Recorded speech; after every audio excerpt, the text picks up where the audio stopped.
విజయవాడలో ట్రాఫిక్ కష్టాలు తీరడానికి కొత్తగా మరొక భారీ ఫ్లైఓవర్ నిర్మాణానికి కసరత్తులు జరుగుతాయండి. అయితే ఆ రూట్లో 6 లైన్లుగా ట్రాఫిక్ సమస్యలకు చెక్కు పెట్టబోతున్నారు. హైదరాబాద్ విజయవాడ జాతీయ రహదారి అయినటువంటి 65వ నెంబరు రోడ్డులో విస్తరణలో భాగంగా విజయవాడలో ట్రాఫిక్ సమస్యలను తగ్గించడానికి కొత్తగా ఫ్లైఓవర్ నిర్మాణానికి ప్రణాళిక రూపొందించబడింది. గొల్లపూడి నుండి పున్నమి ఘాట్ వరకు 4 కిలోమీటర్ల పొడవున ఫ్లైఓవర్ నిర్మించడానికి నిర్ణయం తీసుకుంటా ఉన్నారు. అదేవిధంగా ఇబ్రహీంపట్నంలోని 1 కిలోమీటరు 300 మీటర్లు ఉన్నటువంటి పొడవుతో మరో ఫ్లైఓవర్ నిర్మాణం కోసం కూడా ప్రతిపాదనలు అయితే పెట్టారు. ఈ నిర్మాణాల ద్వారా నగరంలో రోడ్డు రద్దీ సమస్యలు బాగా తగ్గుతాయని అధికారులు భావిస్తూ ఉన్నారు. ప్రస్తుతం విజయవాడలో ట్రాఫిక్ సమస్య ఎక్కువగా దుర్గగుడి బస్టాండ్ ప్రాంతాల్లో కనిపిస్తూ ఉంది. హైదరాబాద్లో వెళ్లే రోడ్లపై రద్దీ తక్కువగానే ఉండడం లేదు. ఈ పరిస్థితిని పరిష్కరించడానికి పున్నమి ఘాట్ వరకు రోడ్డును విస్తరించడం, గొల్లపూడి పశ్చిమ బైపాస్ నుంచి దుర్గగుడి వంతెన వరకు పై వంతెన నిర్మించడం వంటి చర్యలు చేపట్టే ప్రణాళిక అయితే ఉంది.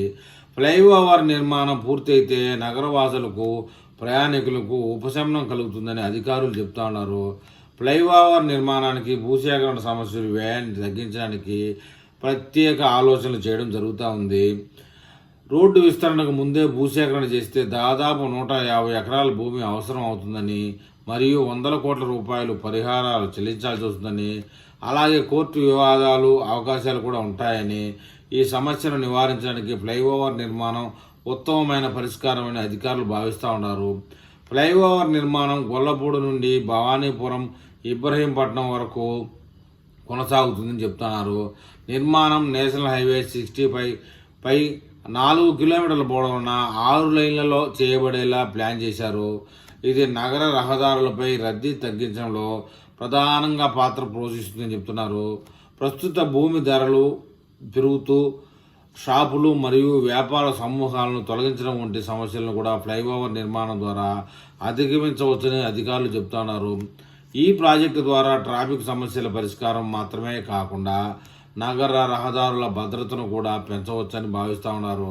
ఫ్లైఓవర్ నిర్మాణం పూర్తయిన తర్వాత విజయవాడలో రోడ్డు ప్రయాణం సౌకర్యవంతంగా సమయపూర్వకంగా జరుగుతుందని, భవిష్యత్తులో నగరాభివృద్ధికి ఇది ముఖ్యమైన మైలురాయిగా నిలుస్తుందని అధికారులు అయితే వెల్లడించారు.